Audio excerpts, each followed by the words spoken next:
So hello again, and welcome back. Today's webinar, as I said, Navigating Your Year of Service. I'm Jessica Birch. And I'm Eric Powell. And we're at AmeriCorps Vista in Washington, D.C., and we'll be your host for today. So now that we've done a little bit about getting to know who we are and where we're at, we want to know where you are serving. Using the annotation tools on the upper left side of your screen, click on the one that looks like an arrow on the far left and use it to point where you're serving as a Vista. We know we have Vistas serving all around the country, and we want to get a feel for the almost 200 of you that are on this call, where you're located. Looks like quite a few of are kind of in the East Coast, Midwest. I see Alexander representing Arizona. Yeah, we got the lone person there. We got David, who's in Hawaii. Way to go, David. Early, I think, in the morning there. Ronald Fox is close to Cuba, but it looks like he's in southern Florida, so I'm glad you're in Florida. That's good. We haven't developed Cuba Core yet, so I'm No. still in Florida. We do, like you said, Eric, a lot of people on the East Coast. Keep them coming, guys. So yeah, this is great, and it's great to see where you guys are. We know that this map, for example, just gives you a small snapshot of where you are serving in relation to all 5,000 or 6,000 Vistas we have around the country. But you certainly can connect with each other through the campus map and your online classroom by using the class roster. That's right, and we will be using this tool throughout this presentation. So I'm happy you're getting some practice. So let's go to our next activity here, which is going to be a poll because we want to know what you have to say. So we have an open-ended poll here. What benefits do you want to learn more about? Eric, what kind of options are those? So since you're in your third day of Vista, we want to know what benefits are of interest to you: health care, living allowance, education award, loan forbearance deferment, or other. You should be able to click all that apply, and then be sure to click the submit button. We'll leave the poll open for a couple of seconds while you're doing that. We know that you are in an on-site orientation and training during these first weeks of Vista service, so you're likely also learning about your organization, how things get done there, what you'll be doing as a Vista member, and more about the community you'll serve.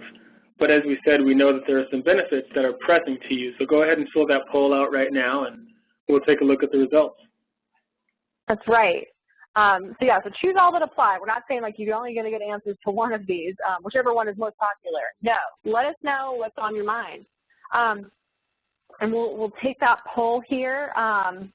Eric, what do you think is going to win out? Which one do you think most people have questions about? Which one do you think is going to win? Initially, I would have said living allowance, but I think most people are going to go with A, health care, because we do care about your health, and we hope that you care about your health as well. Remember on the first day I said Eric and his awful jokes. Man, we care about your health and health care. Good job, Eric. Nice. So let's take a look here. It looks like the poll is about to end. I know when I was at Vista, I think the biggest pressing issue to me at the time was loan forbearance, because like many people, I had a lot of money that I was in debt to the federal government to pay back student loans. So that was a huge benefit, knowing about what AmeriCorps Vista offers in terms of loan forbearance. That's true. I know that education award and how to use it and what strategies are really a pressing issue. So Eric, you won. I think you won with healthcare. No, living allowance beat out by one person. You know, it's okay. It's all good. That's okay. All right. It's all okay, because we're all going to talk about it here. This is what our whole session is about. So we will be providing you with information to learn more about these. We're going to help guide you to those answers. And while this webinar is being recorded and will be posted for you later on to view, you may want to take notes on your high priority topics as we go through, just so you have some action steps in the immediacy before this is posted. So what are we going to talk about here in this session? So it's all about you, and we're going to talk about the benefits that are important to you. And we hope that you know where to find information about them, and that you understand as well the key terms and conditions of service.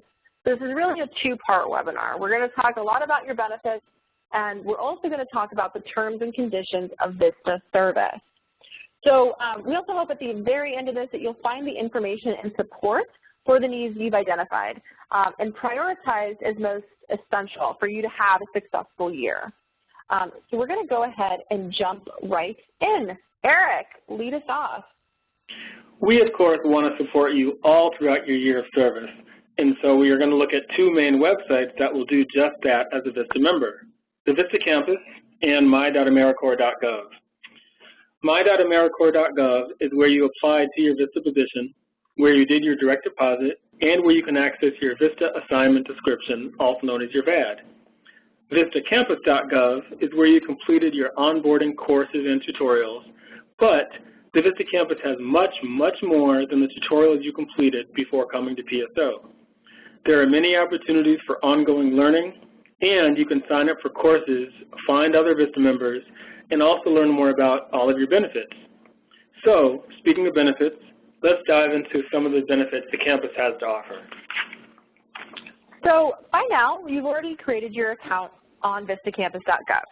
To make it easier for you to find resources you need, we're going to take a look at how the campus is organized. It might be a little, it's pretty intuitive, but we just want to go over the basics.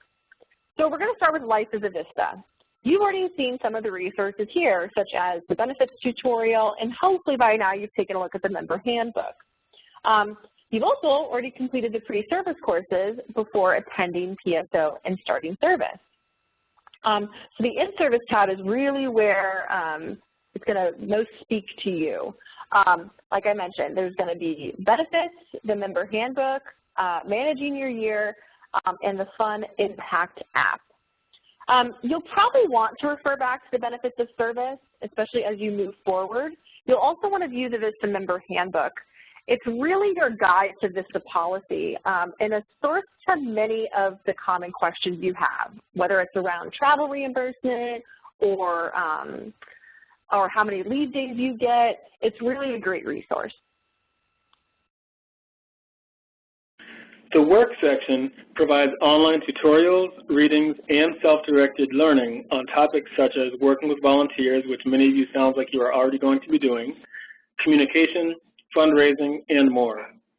Vista program area resources contain materials related to areas such as tutoring, mentoring, financial literacy, and education. So, if your project relates to one of these, you'll definitely want to look here. There are also additional resources around community development, project management, and so much more. So as Jessica said, when you have time, take a look and explore the Vista campus. Now this is one of my favorite parts of this. It's the Connect and Learn section of the Vista campus. Here you're going to find Vista forums with numerous discussion topics, whether it's around living on the living allowance, like coupons and, thrift stores, and yeah, people post everything. I think someone even posted, I want to use my Vista polo as a Halloween costume. How do I do that? I don't necessarily recommend doing that, but it's something that someone posted on the chat. Here we also have upcoming webinars, information about those, as well as our Vista Blend courses. As we mentioned earlier in the Vista map, we did that little activity here, but we also have one that serves our whole alumni nation of Vista. So it's a great way to connect to Vista serving in your area and alumni who may still live there, who necessarily aren't in this orientation, but who are currently serving. So take a look at the Vista map, put your pin there, and find Vistas in your area. In following up to connecting and learning, we want to showcase Webinars for Vistas, a great, great resource. It's important to you to know that PSO is just the start of your learning process as a Vista member. You will receive an invitation to a webinar called Plan Your Professional Development within the next week or so. This session will really help you develop a concrete plan for gaining the knowledge and skills you will need to succeed. Your session is scheduled for November 30th, which also is the same day your fingerprints are due, which we'll talk about later. Plus, every month, Vista offers you webinars on a range of topics related to life as a Vista, such as webinars like living on the living allowance and understanding your health care benefits, and topics related to the work of a Vista, such as poverty in America. We do record these sessions and offer them as webinars on demand so that if you miss a session, you can go back and watch it at any time. As I mentioned before, the Vista Member Handbook is the one place that you reference Vista policy. The left-hand column allows you to quickly find a specific chapter, and if you've not already done so, you should take time to familiarize yourself with it, and even maybe put it as a bookmark on your computer at your organization. It's always just a nice, quick reference tool. So, benefits of service. Everyone should have seen this. This should all look familiar. And as you probably found, that as a Vista, there are a lot of benefits that may be available to you during your service. So some of the benefits, such as living allowance and end of service benefits, are available to all Vistas. Other benefits may only be useful to some of you, such as child care. We will now take a look at a few of those that tend to generate a lot of questions for Vistas. So as a reminder, if you need a quick reference, please take notes as we go through. First benefit, how many of you want to get paid? Raise your hand. Well, okay, I can't see your hands, but I'm going to assume all of you raised your hand. Good. I'm sure you'll want to know when your first living allowance payment should be scheduled to arrive. Well, the answer is fabulously November 18th. November 18th, unless you are paid by grant. And in that case, you will need to talk directly with your supervisor to find out your pay date. The living allowance schedule, for those of you paid directly by the Corporation for National and Community Service, can be found on the Vista campus, and the link has been posted in the chat panel. Also beware, you are paid every 2 weeks, not twice a month. With your monthly amount, you can do the math to determine how much will appear in your bank account every 2 weeks before taxes. Because state taxes are not deducted, you need to determine what you owe to the state you are a resident of. We only deduct federal taxes. We suggest you check with your state's tax office to figure out if you owe any state taxes. If you don't know what the amount of your living allowance is, you should ask your supervisor first. If that person does not know, you may ask your corporation state office or call the National Service Hotline in that order. You can also view the living allowance rates by county document on the Vista campus to determine your living allowance amount. And finally, you can access your living allowance statement in your my.americorps.gov account.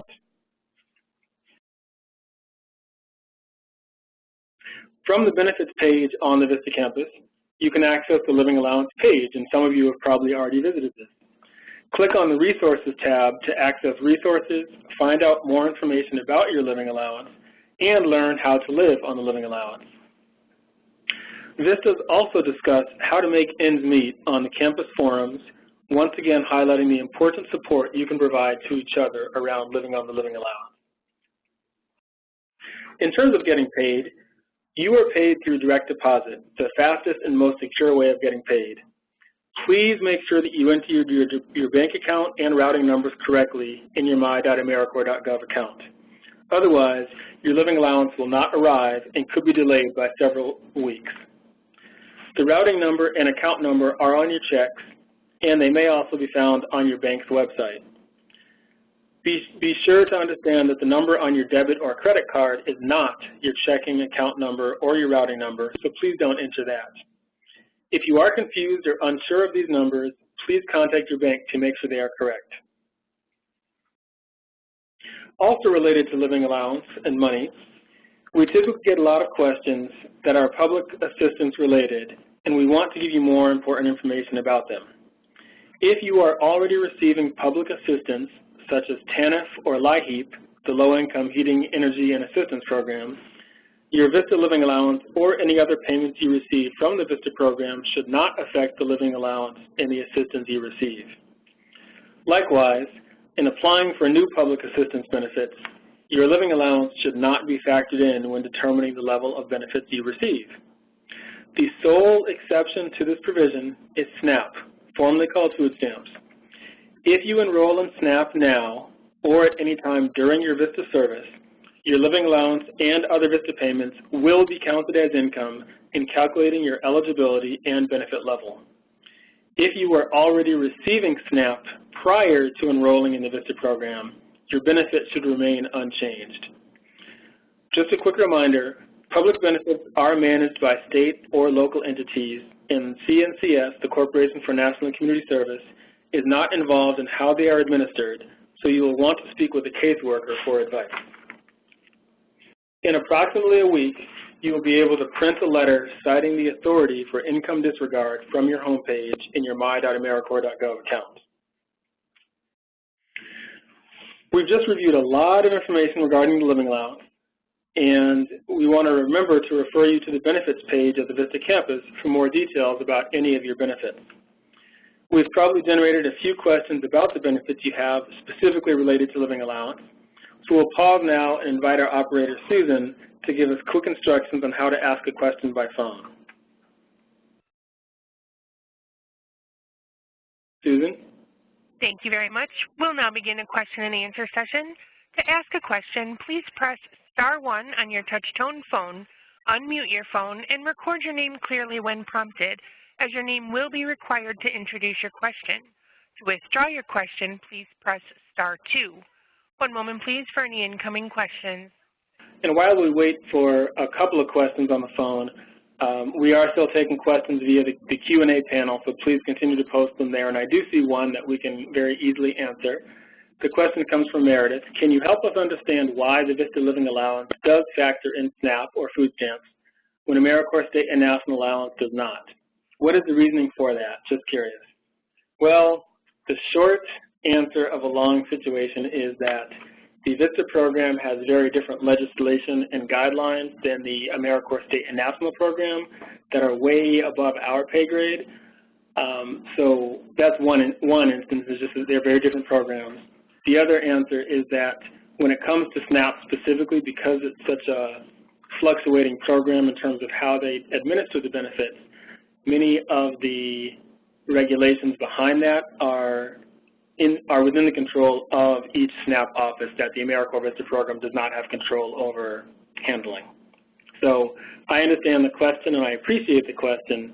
It's just right now with the legislation, that's not likely to change anytime soon. I'm sorry.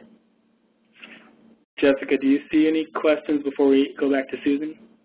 Yeah, so we had a question here about how much will my stipend be? Is there anywhere I can print off a benefits letter that states stipend and how often I get paid?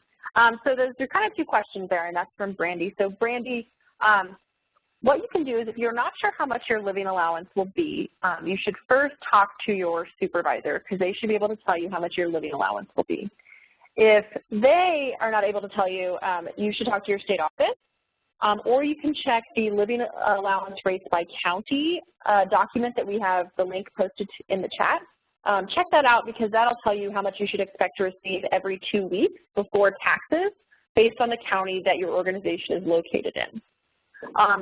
The other question about, is there anywhere I can print off a benefits letter that states the stipend and how often I get paid? As of right now, there's not a letter that you can print off that has that information. But what you need to do is if you need a letter that states how much you get paid and like what your term of service is, you can contact the Vista Member Support Unit via the National Service Hotline, and they can draft a letter for you and send it to you so that you have that.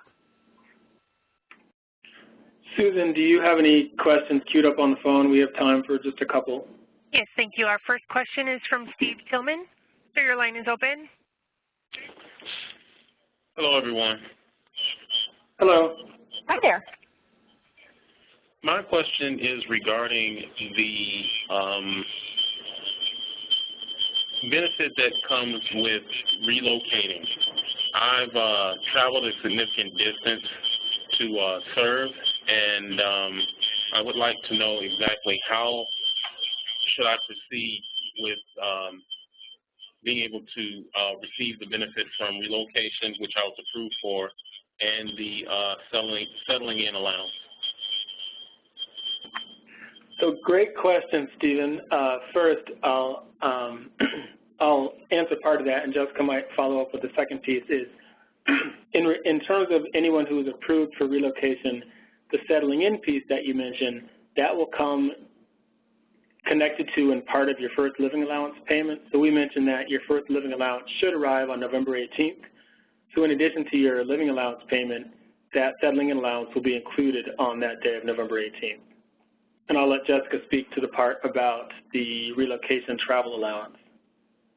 Yeah, so the relocation travel allowance, what's going to happen from there is you should have a voucher. You have to sign this reimbursement voucher, and it will be posted on the home page of your MyAmeriCorps account. So it'll be at the very bottom of your MyAmeriCorps homepage in a box that says My Help Request. It should be there now. So you would go there, find the relocation voucher. All the instructions are attached. You need to print it, sign it, and send it in to the Vista Member Support Unit. And then once they receive it, it'll take 6 to 8 weeks for you to receive that payment via direct deposit. That's just kind of the process, but definitely check your MyAmeriCorps so that you can get that started quicker. Thanks so much. I appreciate it. Yeah, thank you. Thank you, and currently there are no further questions at this time.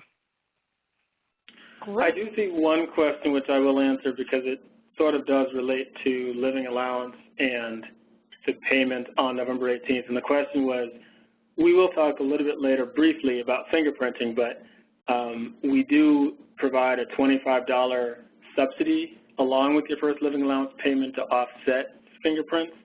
So just be aware that on November 18th, when you get your first living allowance payment, it'll also include that $25 subsidy. That's right. And there's one other one, and then we'll move on to the next topic. Erin here asked, she said, I'm still confused about receiving SNAP benefits. Do I have to wait for a letter stating that I am a Vista, and then do I apply through my state? So, Erin, you can apply at any time. You can apply. They are more than likely going to want documentation of like your employment, or Vista. They would say that this is employment. So they're going to want some letter. So you will more than likely need a letter. And as I mentioned, you will have access to your letters in about a week. But you can contact the Vista Member Support Unit, and they can draft you a letter that indicates your service term, dates, and your living allowance amount, and they can give that to you so that then you have that documentation ready for when you apply. You can apply at any time. Great. So yeah, so we'll move on to the next topic. Please, if you have questions, please put it in the Q&A. I know there's some questions coming in on the chat. We're not looking at the chat for questions. It starts a big snowball effect if we start answering questions from the chat. So please post them in the chat so that we can make sure that we catch them all. So our next topic that we're going to talk about, another big one for everyone, is the Affordable Care Act and Vista. So we understand that health care is important and that we all have different needs around health care. So we're going to give you an overview of what the Vista Healthcare Allowance and Benefit are. And for those who have further questions, especially one specific to your own individual circumstance, you can touch base with us after or do the research about the items that we're going to talk about. So the Affordable Care Act governs access to health care, insurance, and its provisions, and that it applies to everyone, including you as a Vista member. You are required to have insurance unless you are legally exempt. And if you are legally exempt, we offer a safety net benefit. The safety net covers emergencies, some out-of-pocket expenses, prescriptions, and other basic medical expenses. Due to the requirements set forth in the Affordable Care Act, some of you might be required to have additional insurance coverage. So you should first visit healthcare.gov and seek assistance from a healthcare navigator to determine your level of responsibility and to avoid that pesky tax penalty. So we understand that healthcare is not one size fits all, and that individual circumstances vary and may change during your year of service. So we encourage you to review the Affordable Care Act and your personal circumstances to find out what the best option is for you. So let's talk about what our benefits are. So the Vista Healthcare benefit. The first one is if you have health insurance. So if you have health insurance through a spouse, through the marketplace, through a parent, if you have Medicaid, Medicare, or TRICARE, you are eligible to enroll in the Vista Healthcare Allowance, which provides reimbursement up to $6,850 for qualifying health care expenses. This is limited to essential health benefits, so selective or cosmetic procedures may not be covered. We set the allowance at $68.50 because this is the maximum out-of-pocket expense that any American will incur in 2016. So what can you use the allowance towards? You can use it towards your annual deductible or co-insurance costs, your co-payments for office visits, and prescriptions. So please note, though, that this healthcare allowance does not reimburse you for the cost of buying your health insurance, or in other words, your monthly premiums. So if your premium each month is $100, you can't use the allowance to cover that. If you are legally exempt from having to have health insurance, you are eligible to enroll in the AmeriCorps Vista Health Benefit Plan. This is a safety net plan that covers basic health care needs. Both of these benefits are administered by International Medical Group, or IMG. To receive a benefit, you must enroll. There is no automatic enrollment. You must make your selection on the IM Global website, which is listed on the slide. You will be able to enroll approximately 1 week from today. And from that, you'll have 60 days from the time you begin service to enroll in a benefit. However, you should note that healthcare coverage applications can take weeks or months to be processed. So if you're not sure what you need to do, and today's the first day you're going to healthcare.gov to see, hey, do I need insurance? Can I get insurance? Am I exempt? What do I need to do? Do that sooner rather than later, because that process of applying to get other insurance, applying for a subsidy, applying for an exemption can take some time. And you only have 60 days to make the selection in the in the IM Global system. So make sure you get as much of that research done as soon as possible so that you meet that deadline. Please note, I think it doesn't need to be said, but I'm going to say it. You can't have both of these. So if you have health insurance, you get the health allowance. If you were legally exempt from having to have health insurance, you can get the health benefit plan. Also, something that just is brand new for Vista, effective in August, was that coverage for routine dental and vision services are now offered to all members participating in either the Vista Healthcare Allowance or the Vista Health Benefit Plan. Woo, like cheer, because it's awesome. So a few things to know: the health allowance, it'll reimburse you for routine dental care, oral exams, x-rays, fillings, for vision, an annual eye exam, complete pair of glasses, those sorts of things. So go to IMG to learn more.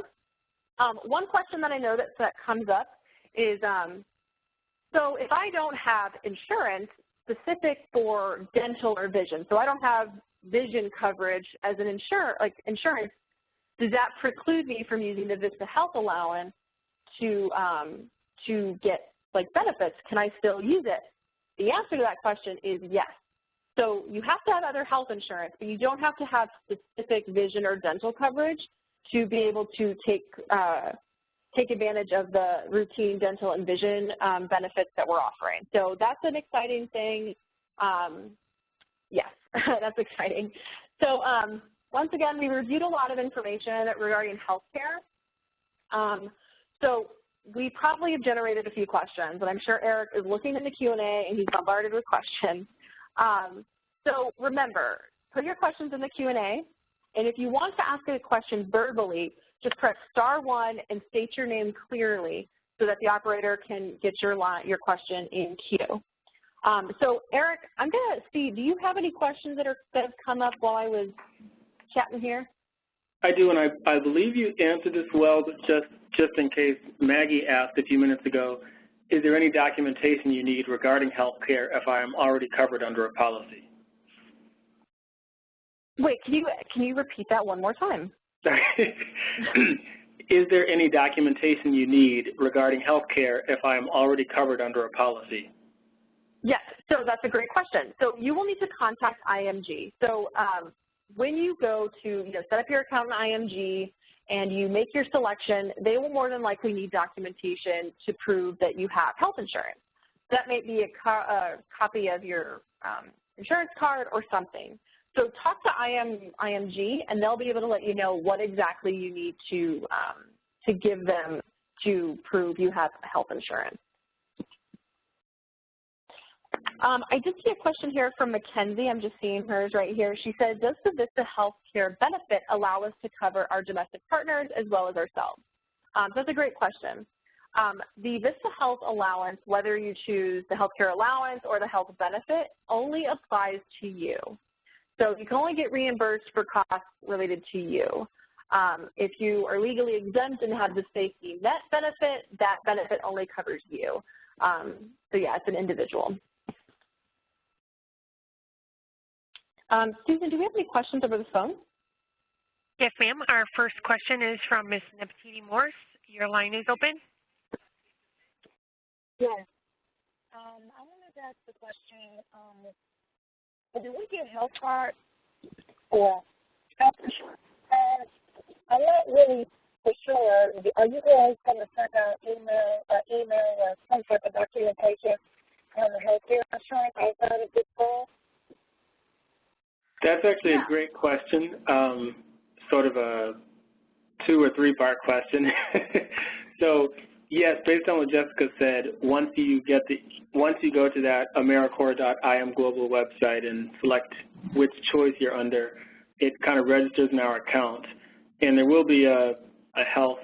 If you select the healthcare allowance, then we will not be sending you a health insurance or healthcare card, because that's saying that you already have your own health insurance or health coverage. So that would come directly from your own health insurance provider.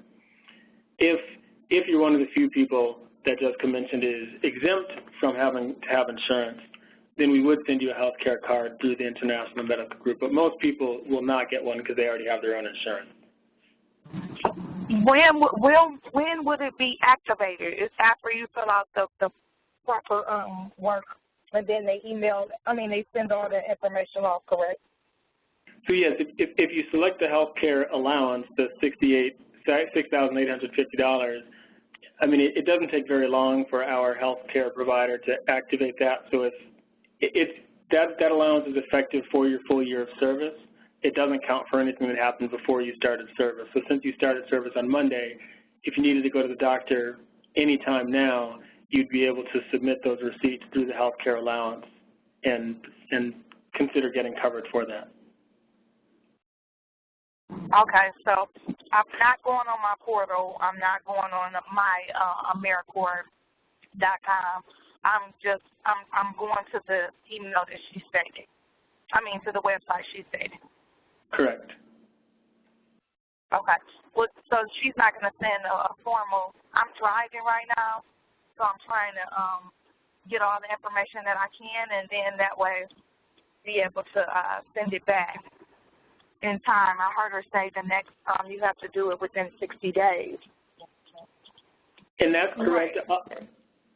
Oh, Jessica, were you about to say something? No, you go ahead. You go ahead.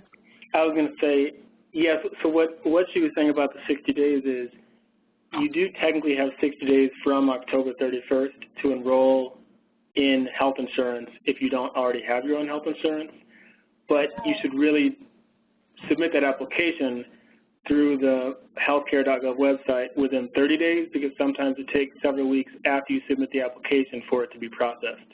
So basically, really quickly, your action steps are: 1, go to healthcare.gov to check to see what health insurance options are available to you if you need to get health insurance. And then 2, you can go to the AmeriCorpsVista.imglobal.com website in about a week to select which benefit you fit under. Okay. Okay. Also, I have Harrison in the car with me, so we can actually log on for you guys to see us, but we're heading back to our site. Okay. So you guys, yeah, I know you guys are driving. I'm sad that you're not on site and actually able to see our webinar. But if you have any other questions, just let us know. Okay. And then, yeah, just drive safe. Okay. Thank you so much, Jessica. Yeah, thank you. So let's see, a few other questions here. So someone asked, if I apply at healthcare.gov and am legally exempt, do I have to pay or apply for the net benefits? And this is another question. So if you're legally exempt and you get the health care benefit, the health safety net benefit we provide, or if you have other health insurance and you select the health care allowance, we don't charge you for either one of those. Like, you don't pay anything for it on our end. It doesn't deduct anything from your living allowance. It doesn't cost you anything on our end. So hopefully that answers the question. Eric, do you have any other, Susan on the phone, do you have any other questions over the phone? No, ma'am, there are no further questions at this time. Great. All right. Eric, do you have any other questions? I think I'm good for now. There'll probably be some that are queued up later, but I think we're good to move on. Okay, great. So we're going to move on. Keep them coming if you guys have stuff. Remember, I'm seeing people here. Carol, people are writing questions in the chat. Put it in the Q&A so we can track it. So Aaron, do you want to take us on our next topic? Absolutely. One that is near and dear to my heart because it means more money, money, money. So most of you have probably already seen that as of Vista, you have an additional amount of money that's entitled to you once you successfully complete your year of service. You can either select the Education Award or the cash stipend, both on your screen. A couple of things to keep in mind. You receive one of these end of service benefits in addition to your biweekly living allowance. Speaking specifically about the Education Award, it's valid for 7 years after completing your service. So if you think you want to use it, make sure to put a calendar reminder 5 years from now to remind yourself to use it so it doesn't expire. The Education Award is taxable in the calendar year or years it's used because you don't have to use it all at once. You can certainly use it incrementally, and we'll talk about that in a minute. If you select the Education Award, in about a week, there will be a new link in your my.AmeriCorps.gov account called My Education Award, where you'll see the details and submit your Education Award payment requests at the end of your year of service. The Education Award also can be used to pay federal loans or to pay for education at any Title IV institution, which is an institution that accepts federal funds. And we'll be posting in the chat in a second. There are several institutions that match the Education Award. Sometimes they can double or even triple the value of the Education Award, so if school is of interest to you, you definitely want to check that out. Specifically in terms of the cash stipend, that is paid out directly via direct deposit at the very end of your service. The cash stipend is also taxable, unfortunately, in the calendar year it is received. Remember, if you selected the Education Award now and want to change to the cash stipend, you can at any time prior to your 10th month of service. If you selected the cash stipend, you are not able to change your selection. Related to Education Award and cash stipend is the loan forbearance and deferment, which I still have a lot of loans to pay back. There are many ways you can postpone the repayment of federally backed student loans during your year of service. If you chose the Education Award, you can request federal forbearance, which means you do not make monthly loan payments during your service year. And if you complete your term, the National Service Trust will pay the accrued interest for the year. Be aware that the interest payment is considered taxable income. Forbearance is processed through your member homepage in your my.AmeriCorps.gov account. Reminder that forbearance is not guaranteed, and you must initiate the process by submitting a loan forbearance request in your my.AmeriCorps.gov account in about a week from now. If you select the end of service stipend, cash stipend, you may request loan deferment, but you need to apply directly to your loan lender. And keep in mind, sometimes your loan lender is not your school. Sometimes you've borrowed from another institution like the Department of Education, who then sent the money to your school. For federally subsidized loans, accrued interest may be paid by the Department of Education if the loan is deferred. Check with your lender for specifics. Loan deferment is also not guaranteed because your lender may or may not offer that as a benefit. Finally, Perkins loans may be partially forgiven if the Vista member elects to receive the cash stipend. Go to edaward.org to learn more about this. I'll briefly mention 2 more programs to consider to help you manage your student loans. First, IncomeBased Repayment, or IBR, which adjusts your monthly payments based on your income. As a Vista, your payments will be pretty low and can be as low as $0. It will not reduce the amount you have to pay back, but will shrink your monthly payments to a manageable amount, which of course is always a great thing. The other strategy works really well in concert with the first, and yes, you can do both. This is the Public Service Loan Forgiveness Program, PSLF. Are any of you with federal direct loans considering working in the nonprofit, government, association, or education sectors? If so, you will want to learn about this program. If you work for 10 years in public service positions and make 120 on-time payments during this time, any balance on your federal loans is forgiven after those 10 years. You apply for this at the end of the 10 years, but you will want to learn about now the type of records you'll need to keep in order to apply. Of course, there are lots of details to both of these, and you can learn more about them at nationalservice.gov/resources/edaward. For more details on everything we just covered, because we know we have a lot of information, go to the Education Award tutorial, which again is at nationalservice.gov/resources/edaward on the screen. And be sure to visit your my.americorps.gov account to submit your loan forbearance request in about a week. Remember that it is your responsibility to submit the forbearance request and check on its status. At the end of your year, it is also your responsibility to submit any Education Award payment requests as well as interest accrual payment requests. So, we know that with all that you probably still have more burning questions, which is great. So again, as we said before, to ask a question verbally, press *1. Certainly keep them coming in the Q&A, and I'll turn to Jessica to see if we have any questions that she's seen queuing up specifically about Education Award and loan forbearance. Thanks, Eric. So one person here had a question. Sarah said, can you qualify for loan forbearance while on the income-based repayment plan? Yes, you can.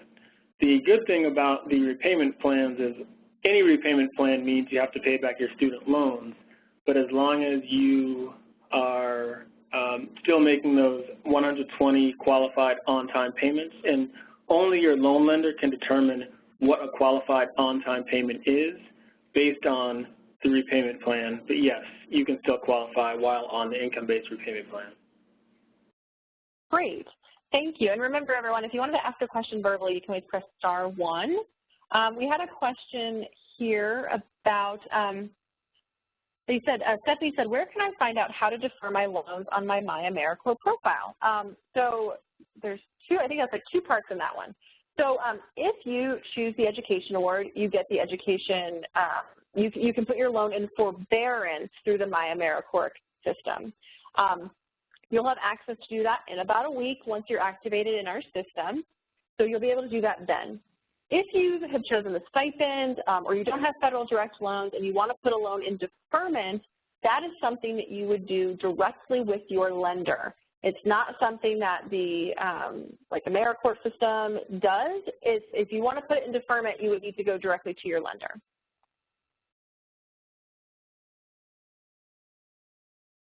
All right. Susan, are there any questions over the phone? At this time, there are no questions, no. Great. Tiara said, my university denied my request for loan forbearance twice. Why did they do that? What should I call them in and say? So that's a great question, Tiara. So when you go, and Eric, please correct me if I'm incorrect on this. When you go into your MyAmeriCorps system and you can see why it was denied, and you should be able to click on the request that you did and see why it was denied, and they should give you an explanation. If not, then you should call them and say, hey, I tried to put this in, I'm an AmeriCorps member, I have the education, I'm trying to put it in forbearance. Do you know why this keeps getting denied? But they should give you a reason on why it was denied. Eric, does that sound right? That's absolutely correct, and the only thing I will add is sometimes people know that, let's say they went to Boston University, you might have gotten your loan through the Department of Education or Sallie Mae, so be sure to check to see who actually dispersed the loan, because your forbearance request will be denied if you send it to the wrong institution, so make sure it's correct. Thank you, Eric. Let's see.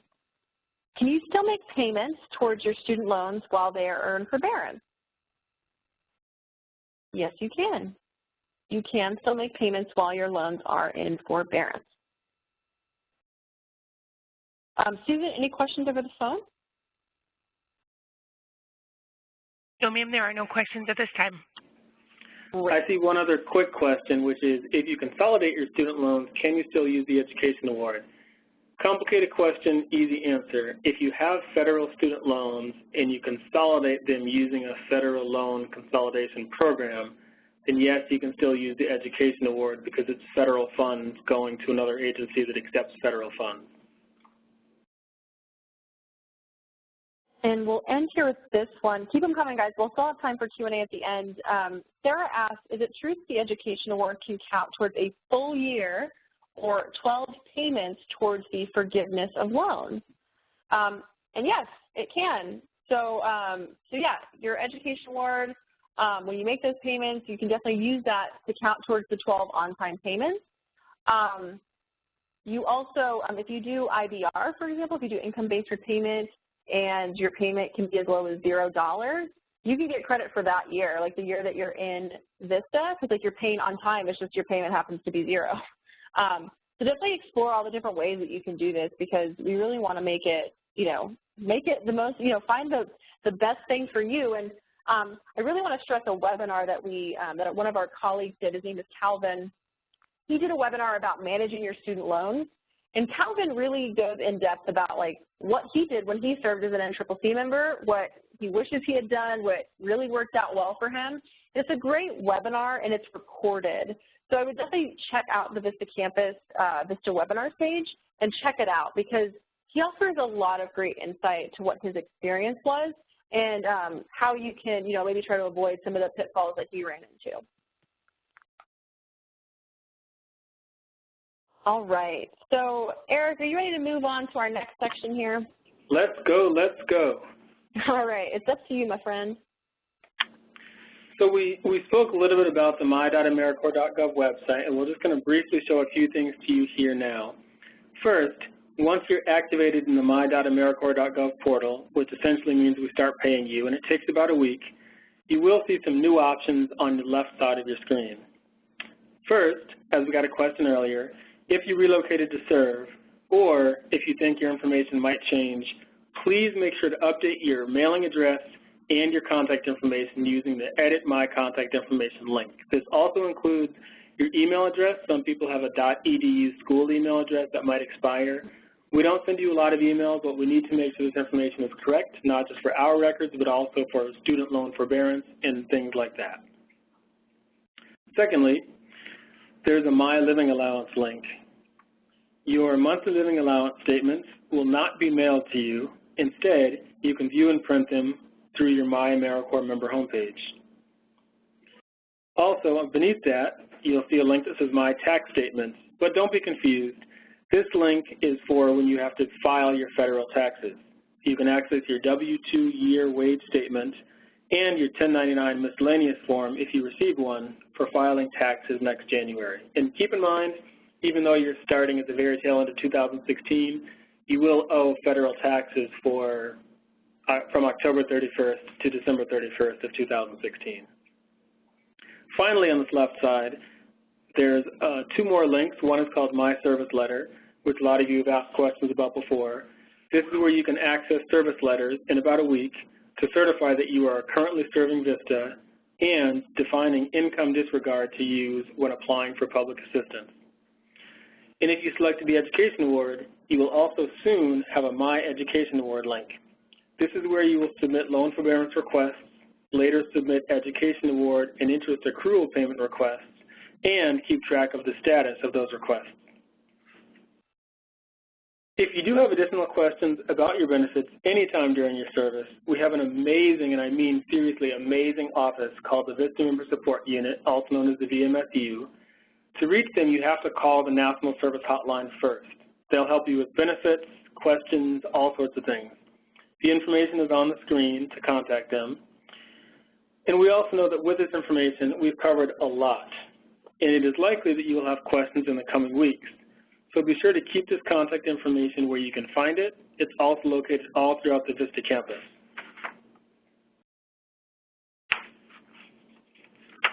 Jessica, now back to you. Ooh, all right. So everyone, we're going to do terms and conditions now. Everyone should have taken this. It's a requirement of service, and you all should have done it.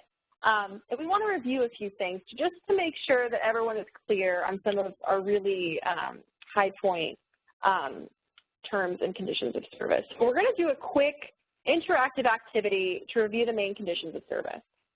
So we're going to use that same annotation tool. Don't do it yet. We're going to use that same annotation tool that we used when we did the map.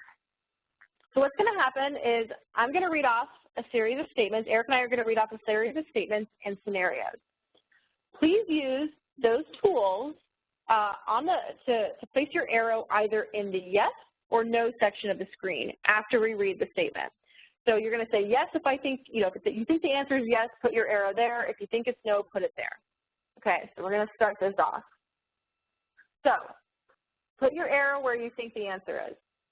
I can voice my political opinion using social media where I am identified as an AmeriCorps Vista member. Yes or no? Ooh, I love it. You guys are getting it. I love it. No one's doing yes. I don't want anybody to fall into peer pressure. So if you really think it's yes, you do you. Scott Weinrobe thinks it's yes. You do you, Scott. All right. So let's get to what the answer is. So Jenny's going to clear this so we can get to the answer. Yes, you can, but not while serving at your site or using any equipment at your project site. That includes their Wi-Fi network. So if, first day of service, you're like getting their Wi-Fi network, don't be voicing your political opinion when you are connected to their Wi-Fi network or any of their equipment. You must keep your political actions limited to your off-duty hours. You cannot represent yourself as a spokesman for AmeriCorps, for the Vista program, for the Corporation for National and Community Service, or your sponsor. So you should not include the Vista logo on your social media profile if you will be engaging in political activity. We're a federal program and we need to remain neutral. So really, this is a big one. Next, I can demonstrate in a political rally. Once again, be sure to use your arrow and point to which one you think is the correct answer. Ooh. So, most people are saying yes. Some people, I don't know if they're playing devil's advocate or just swimming out in right field saying no, but it looks like a lot of people are still making their decisions and considering. I see Raphael is kind of in the middle. And survey says, I probably shouldn't sing. Yes, most of you are correct, and those of you who are wrong, you're not really wrong, except the answer is yes. So yes, you can. For everyone to learn, yes. But make sure that you're not identified as a Vista or perceived to be a Vista. And we really want to highlight the word perceived to be a Vista, because as you might be serving in a small town or a local area, or maybe you're not wearing your Vista polo shirt, but everyone knows that you happen to be the Vista, you really don't want to be doing this kind of activity because it makes the Vista program look poorly in a bad light. What we'll say is, when in doubt about any specific action, especially around politics or religion, be sure to contact your corporation state office first. They're the ones who will be able to give you a final answer and guide you in the best direction possible. All right, so next question. I can ask people to donate money to a partisan political candidate as long as it's on my own time and I'm not identified as a Vista member. Ooh, this is like 50-50. I haven't seen it like this so far, Eric. This is really 50-50. I know, I like it. I do too. We're diversifying our portfolio. Those jokes again, Eric. I like how Hercules is above the yes. He's just blocking it all out. Hercules, Hercules. All right. People are still doing it. So most people think yes. I think the yeses have it here. But what is the answer? All right, guys, we're going to announce the answer here. The answer is no. No, you cannot raise money on behalf of a partisan candidate at any time during your Vista year. It doesn't matter if you're off duty or at home in your PJs or while you're not identified as a Vista. The Hatch Act prohibits all fundraising for partisan political candidates. You can, however, raise funds in support of an issue on your own time, just as long as you're not identified as a Vista. Keep it coming, guys. I can join my colleagues in prayer at my service site. Do you think this is something that Vistas are allowed to do, or do you think it's a prohibition? I can join my colleagues in prayer at my service site. Looks like, again, people are kind of unsure. Some seem pretty confident, and some are saying, no, it's absolutely not allowed. We'll give it another couple seconds for people to weigh in. Definitely a tricky question to think about in terms of, as we talked about, politics and religion. But it looks like people are pretty much all over the board. I do like the multicolors, though. It kind of shows a rainbow. So we'll have Jenny do her magic and present the final answer. Yes, you can. This is a really, really important note. Certainly you are your own person and you have your own religion, beliefs, personality, etc. But you're not allowed to proselytize or ask people to pray with you. And by proselytizing, we mean you cannot ask people to join a particular religion. Also, while your Vista assignment description cannot ask you to pray, you are certainly free to practice your religion. That's right, Eric. So now we're going to get to the next question. I can have outside employment and or earn additional income while serving as a Vista member. Yes or no? I can't tell if the people who put it right close to the line, like, are really on the line, like they don't know, or they just are posting it wherever. But it looks like there's a lot of yeses. There's a few no's. Hercules is going full no. I feel like Brian and Nicholas and Duwana, and I apologize if I say that name wrong. They're kind of on the fence, but most people are in the yeses. Well, someone just drew a whole line throughout the whole thing. All right, Jenny's going to do her magic, and we're going to learn the answer. The answer is yes, but there are a few conditions. You can, as long as it doesn't conflict with your Vista service. So outside employment must take a backseat to your Vista project. Your Vista assignment has to take priority and has to be your main focus. So your outside employment needs to work around your Vista schedule and not the other way around. You also cannot be employed by your sponsor.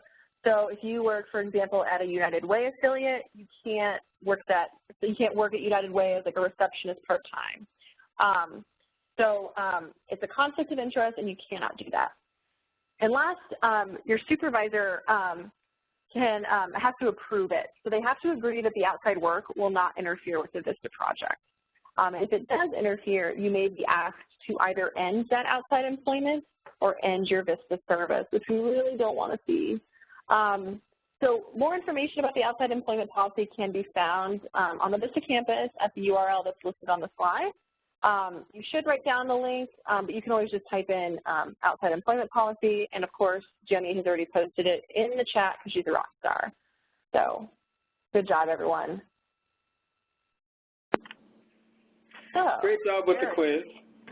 And we know that you guys probably still have some questions. Some of you were confused about this, but we want to make sure that you get your questions answered. So if you need a refresher about politics, religion, prohibitions, etc., be sure to revisit the Terms and Conditions course and especially view Chapter 14 of the Vista Member Handbook. And as Jessica mentioned, the Vista Member Handbook is located on the Vista campus. That's the one and only place it is located. Moving forward, from what is expected from you, let's talk about your rights and responsibilities. Prior to starting service, you should have taken the Civil Rights and Responsibilities course on the Vista campus. To briefly recap the course, if you believe that you have experienced or witnessed discrimination or harassment, and if you feel safe and comfortable doing so, you should first approach and talk to the person you suspect of engaging in harassment or discrimination behavior directly yourself. If that doesn't work, or if you're not comfortable or feel safe about doing so, you can also talk to your Vista supervisor. If you cannot go to your Vista supervisor, or you do and the matter is not resolved to your satisfaction, you should contact your state office. Finally, if none of those above are options, you are able to contact the corporation's Office of Civil Rights and Inclusiveness, also known as OCRI. In terms of rights and responsibilities, the AmeriCorps Vista is a federal program, and like anything supported by taxpayer funds, we need to ensure that the program is well run, doing what it's supposed to, and spending money wisely. Like all federal agencies, CNCS has an Inspector General whose office is specifically responsible for preventing and detecting waste, fraud, and abuse. There are a few red flags to be aware of. If you're being asked to take over the work of someone who left the agency, that's considered replacing staff, and that's not allowed. You should not be doing the work of an administrative assistant. Or, if most of what you're doing is administrative support for someone else, that's also not appropriate work for a Vista member. You should be focusing on the things outlined in your Vista assignment description, which ties directly to the overall project plan that was approved by CNCS. Finally, the majority of your work should be capacity building, not direct service. You will be learning more about what these look like in the coming days during your PSO blend and on-site orientation and training. If you do feel that you're being asked to do things that are not appropriate for Vista members, first, talk about it with your supervisor. They're there to help you. From there, you can talk with your corporation state office, and if the issue is not resolved, or if you want to remain anonymous, contact the CNCS Office of Inspector General. Thank you, Eric. So we want to also remind you of a few sources of support as you move forward into your Vista experience. So one of the first and most helpful is your supervisor. So your supervisor should be your first contact for any questions related to your Vista assignment description or any questions about the workplace. If your project has a Vista leader, and not all projects do, he or she can be a resource as well. The corporation, CNCS, has representatives in every state and territory, working in, as Eric mentioned, corporation state offices. They can handle issues related to your Vista project site, your supervisor, or even emergencies that may affect your service. Your online classroom facilitator is also available to support you in completing your PSO assignment. And as we mentioned earlier, the Vista Member Support Unit helps with questions about benefits, MyAmeriCorps, or when in doubt, you can, any of those other questions that you may have. And you can always reach them through the National Service Hotline. This information is on the Vista campus, and you can search support and keep it where you can find it. We also want you to not only get support, but show your support and show your Vista pride. Be excited about your Vista service, because we certainly are. One of the greatest things about being a Vista member is being part of a wonderful family of Vista. And as a Vista community member, we want you to show your Vista pride. You really never know where you may encounter a connection with someone else who knows about the program. Be sure to put the AmeriCorps Vista logo on your business card if your organization provides you business cards. Put it in your email signature, on your organization's website, social media sites, and brochures. The more visible you are, the more support you get for your project and the Vista program as a whole, which means more Vistas and communities doing the work we need to get done to eliminate poverty. The website links in the chat panel lead to places you can get Vista publications and additional Vista gear to use in your office and represent Vista in the field. Hey, but don't forget to take pictures and share them with us through our Twitter and Facebook accounts. We may well share your story or retweet your photo. That's right, Eric. And now the moment everyone's been waiting for. Everyone's super excited. People have been asking about it, and we are here to give it to you so that you can represent Vista while serving you can order your Vista polo shirt and lapel pin free of charge. That's right, I said it, free of charge. We'll send an email to you by the end of this week with instructions for placing your order online. There are a few things to be aware of. Items need to be sent to your project site rather than your home address. That's because we send them via UPS, and all shipments require a signature. Also, we can't send to P.O. boxes because UPS doesn't send to P.O. boxes, so make sure you have a street address. All polos are men's cut. I don't like that term, but in other words, they're a little bit boxy. Some would even say roomy, so please take this into account when ordering. I'm sure there's questions coming in. What if I only have a P.O. box? All these different questions. Once you get the instructions, there will be more information about what to do if you can't order it the way that the instructions indicate. So just hold off until you get that email, and we will make sure you get all geared up. In terms of gear, we're going to put things in gear. How do you like that one, Jessica? Oh, snap. That was pretty bad. Oh, my gosh. Awful. That was awful. Such a high note with the polos, and then you just, like, geared down. Down. Let me stop with the jokes. So continuing with things that you can do, we want to give you some reminders about next steps. If you have not done so already, please be sure to log into your online classroom. This is a requirement, and as you'll see in a few minutes, you have additional assignments due, so please make sure you log into your online classroom today. Also, review your Vista benefits. We talked about some of them today. You can view more of them on your Vista campus website. Make sure you have health coverage or get documentation of your exemption from the requirement. Do both of these at healthcare.gov. Along with that, enroll in the Vista Health Benefit option. Remember, you'll be getting an email from the International Medical Group in a couple of days with a link to enroll. Also, get fingerprinted. Remember, your fingerprints are due November 30th, but get them done sooner. And submit criminal history questionnaire if applicable. You should have the fingerprinting materials already from your supervisor. Thank you, Eric. So as Eric alluded to, you've got some stuff coming up, some stuff to do. So a few things. On Sunday, November 6th, your minute intro is due, how poverty is measured, as well as your VAD worksheet. They're all due. So make sure you log into your classroom. A lot of these require that you're getting information from your site. So they're due Sunday, but you want to make sure you get that information sooner rather than later. The next thing is the virtual meetup, which is going to be on Wednesday, November 9th at 3 p.m. Eastern. So please make sure to join that meetup. That'll be with you, your facilitator, and 29 of your new best friends. And then the following Sunday, November 13th, you will have your on-site orientation and training inventory due. Yeah, that's a lot to do, but it's going to be a lot of fun as well. One more thing that's coming up next is an evaluation poll on your screen. We are very, very excited, as we were on Monday, to go through this presentation and hear about your feedback so we can improve this for the future and make your PSO experience as good as we can. So take a look at the poll. There's 10 questions. You'll need to scroll down to view them, but please answer them honestly and truthfully and make sure we have your feedback so we can do what we can to improve this for the future. That's right. We do really listen, I promise. So, like, if you want to say, Eric and Jessica are the best, I will sure listen to that. Or, hey, Eric, tell more jokes. I know you're lying. I'm just kidding. Eric, your jokes are wonderful. So now we're going to get to some last Q&A.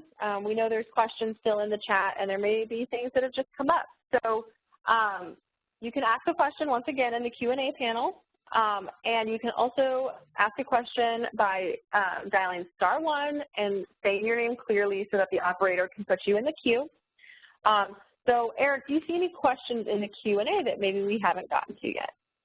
I see a couple, and I think it might be easiest to answer a couple based on a specific topic so that we're focused on the same arena. Definitely. That's the right word. So one person, and actually this is kind of an off-topic one, but we'll answer it now, is Queena, it looks like her name's Queena, asks, can I receive monthly reimbursement for transportation to and from my work site? So I'm assuming, Queenie, you're talking about commuting from your home to your service site. The answer to that is no. Commuting, just like in most jobs, as well as with the Vista service, is on your own. You can do it with a car, bicycle, public transportation. But commuting from home to your work site is not reimbursable. What is reimbursable is if you're at your service site and your VAD says, as part of your job, your service assignment, you'll be going out into the community to meet with people, or you have what we call service-related transportation. That is reimbursable. In that specific reimbursement, you need to check with your supervisor on how your organization will reimburse you for that. I guess related to that, I'll quickly go to this one, is how does the use of public transportation form work, also known as the V81 form? That form essentially is in your my.AmeriCorps.gov account under the My In-Service Benefits link, and you only need to fill out that form if your VAD or if your supervisor says that you have service-related transportation. There are 3 different options. One is if you're using a vehicle that's owned by the organization, one is if you're using a privately owned vehicle, and one is if you're using public transportation. If you might be using multiple, then you have to fill out 2 or 3 of the forms, but essentially you fill it out, it goes to your supervisor to review, and then from there it goes to your state office. But other than that, there's nothing else you need to do with that. Let's see. I know there were a few questions, Jessica, about, I think there were some healthcare questions. I'm trying to, yep. Sarah asks, can the healthcare benefit be applied to out-of-pocket dental expenses? Well, yes, it can. Healthcare allowance can be used for those costs. They need, as I mentioned, essential coverage, like, so it needs to be like essential, but not, but yeah, you can use the healthcare allowance for that. Great. The next question is also about healthcare. It kind of got cut off, but I think I understand it. Essentially, Autumn says she had a job prior to this that had health insurance, but for many reasons that insurance went away, and she applied for insurance through healthcare.gov, but is still waiting to hear back. And so the question, I'm trying to scroll down to find the bottom half of it, but I think the question was, is there anything she should do in the meantime while she's waiting to hear back? That's a great question. So, I mean, I don't know if you have a contact phone number. You know, I would contact them and just see if they have any updates. I don't know if you have that information where you could do that, but I would definitely do that. With regard to IncomeGlobal, so as we've mentioned a bunch of times here, you know, what you can do and what you need to do is that you need to make a decision on IncomeGlobal within 60 days. So if you're concerned about meeting that deadline, you should contact IMG once you have access, like I said, which is in about a week. Contact them and just let them know, like, hey, I'm getting health insurance, like, you know, I want to be on the allowance, I'll get you the documentation when I have it, just to give them a heads up of what exactly, what you're choosing, so that they have a heads up of what eventually they should be looking out for. Great answer. Before I go through a few more that are on different topics, Susan, are there any questions queued up on the phone? No, sir, there are no questions at this time. Okay, great. There's a couple of what I would call sporadic ones. One of them says, is there a fee associated with the reimbursement allowance? I'm not quite sure which reimbursement allowance this relates to, but with the Vista program, there is no fee associated with any of our reimbursements.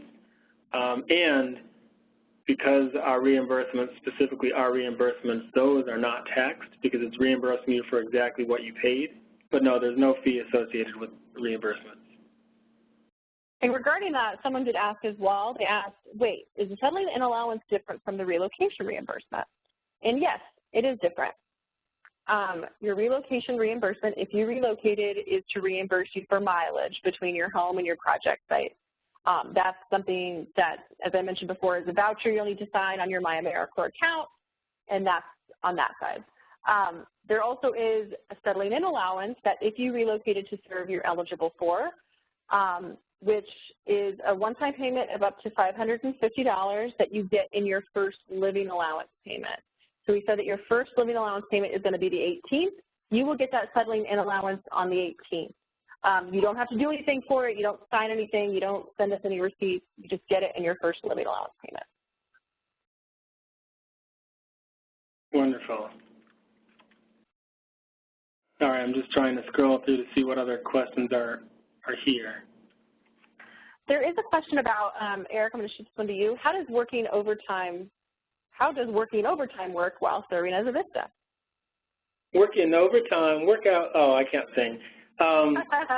Yeah, this is bad. So really, really good question. Vistas, obviously, people say that Vistas work 24/7, which is not correct. You are supposed to be available to your project site 24/7 in case they have an evening, weekend, morning activity, but you don't actually, you're not supposed to be at your site 24 hours a day, 7 days a week. Vistas do serve full-time, which is usually about 40 hours a week, sometimes 35 to 40, but in the rare case that you might work a few extra hours, you can certainly talk to your supervisor about, hey, this week I put in 5 extra hours because I was working on a project that I really need to get something done. They might allow you to flex a little bit and take an hour off the following day, but it should not be a recurring basis. For example, you shouldn't be putting in 70 hours a week every week to get stuff done. The Vista program, yes, we want you to be available, but we also don't want to burn you out.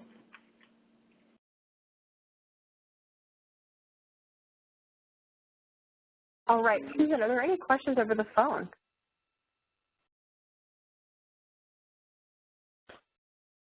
No, ma'am, there are no calls or no questions at this time. Great, thank you. Thank you. Stephen, I love your question, and I'm not being sarcastic. You said, what does NSPID mean? We talk a lot about acronyms in the federal government, and NSPID is an important number. It's available in your my.americorps.gov account on the homepage, but it stands for National Service Participant Identification Number. Instead of us using a Social Security number or some other personal information, each AmeriCorps Vista member gets an NSPID to specifically indicate who they are. So great question. Jessica, here's a question that I'll defer to you, and you can also certainly point them to the website, is, can friends or family members qualify for child care so that they are paid to watch my child? I know we didn't talk about child care in this presentation, but it's the second question I've seen about child care today. So yeah, so child care. So there are a few conditions with the child care benefit, and one of those is that if a family member is going to watch your child, they can't reside in the home with you. So like if it was like a spouse, like who lives in the same house, I didn't mean that to rhyme, but Eric, I know you liked it. I did.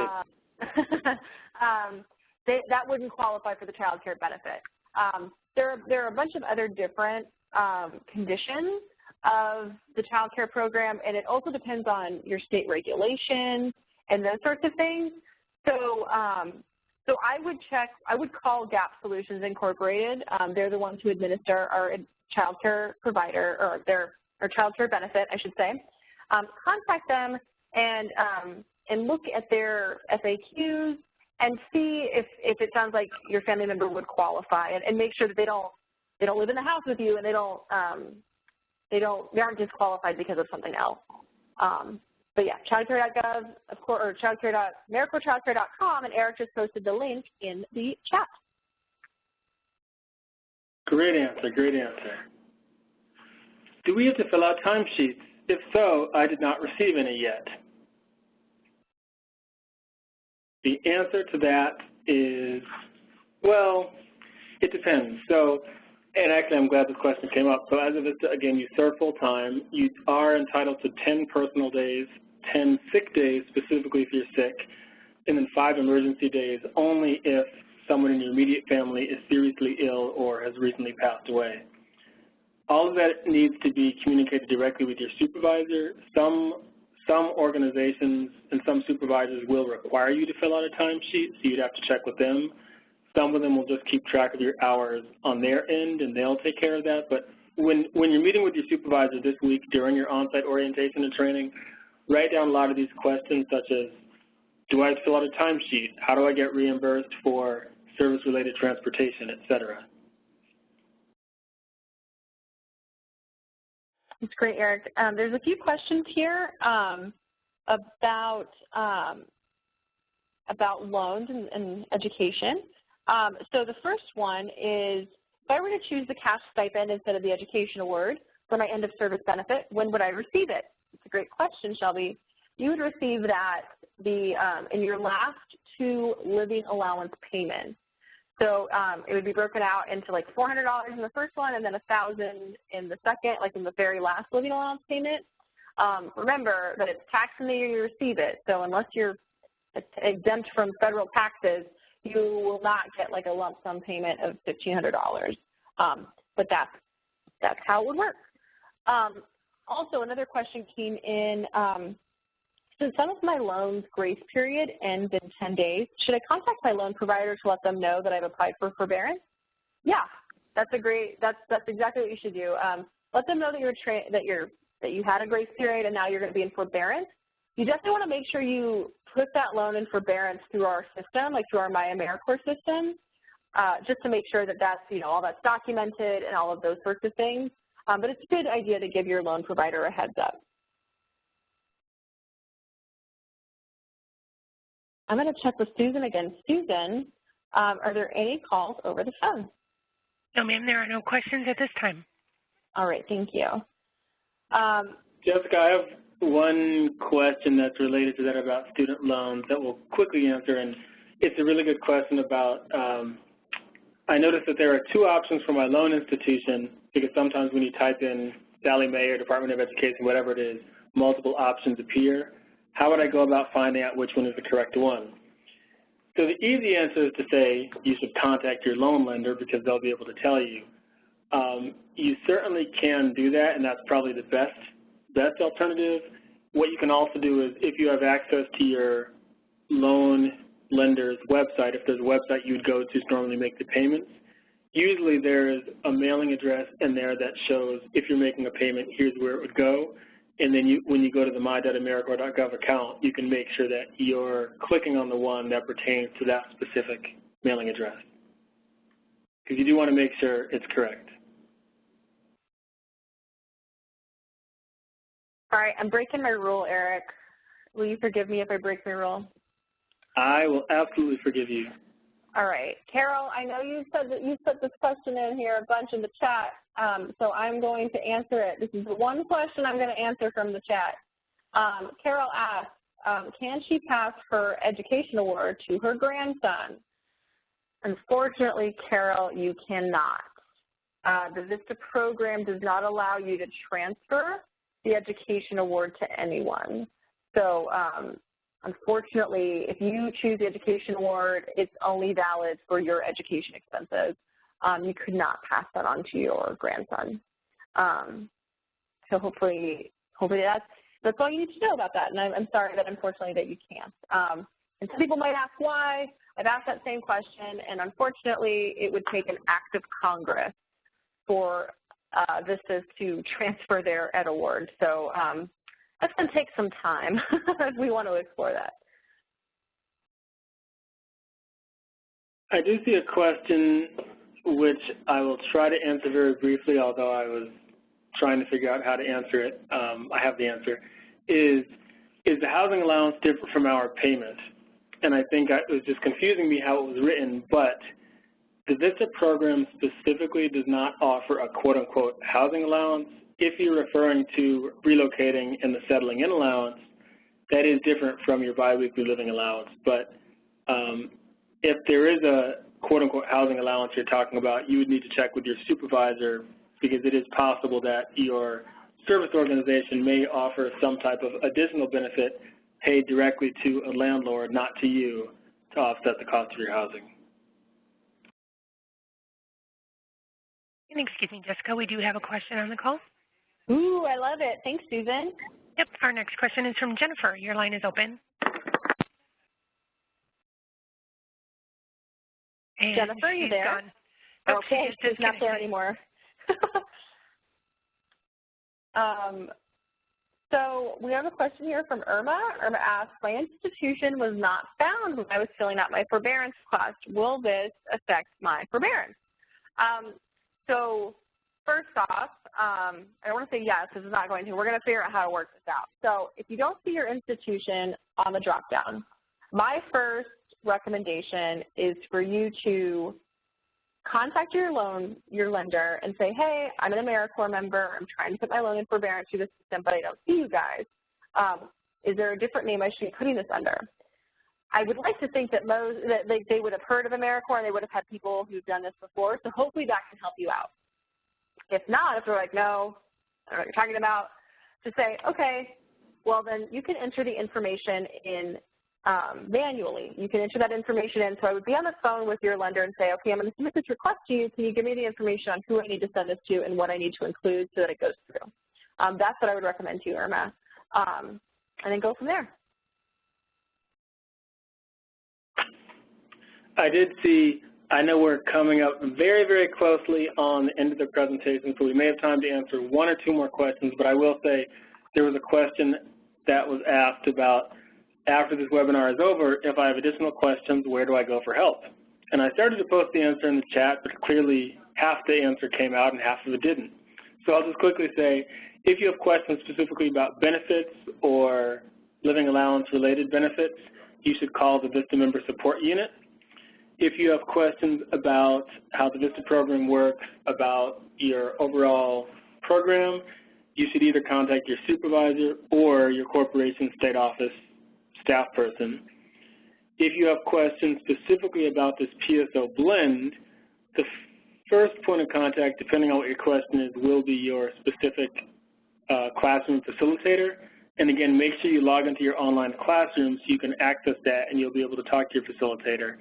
If you have additional questions or are just really, really confused, you can certainly send an email to Jessica Birch. We're trying not to inundate her because she has a lot to do, but she'll be able to at least sort that out and make sure you get pointed in the right direction. But Eric, you forgot that I just set up an auto reply thing, like so all my emails just go to you. So I'm cool. Ooh, nice. Make sure they're in Spanish. All right. Nice, Eric. Eric does actually know fluent Spanish, so it's fair. So we're right at the top of the hour. I want to be respectful of your time, but as Eric said, if you still have questions, follow up with those respective people, and we will make sure you get pointed to the right direction.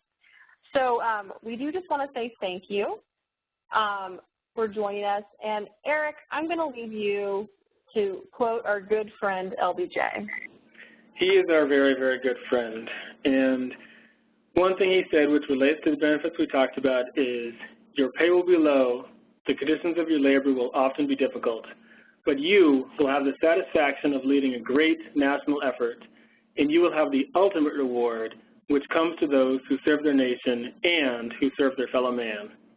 Thank you all for your commitment to service, to your volunteering in service to America. Have a great PSO blend and a great year.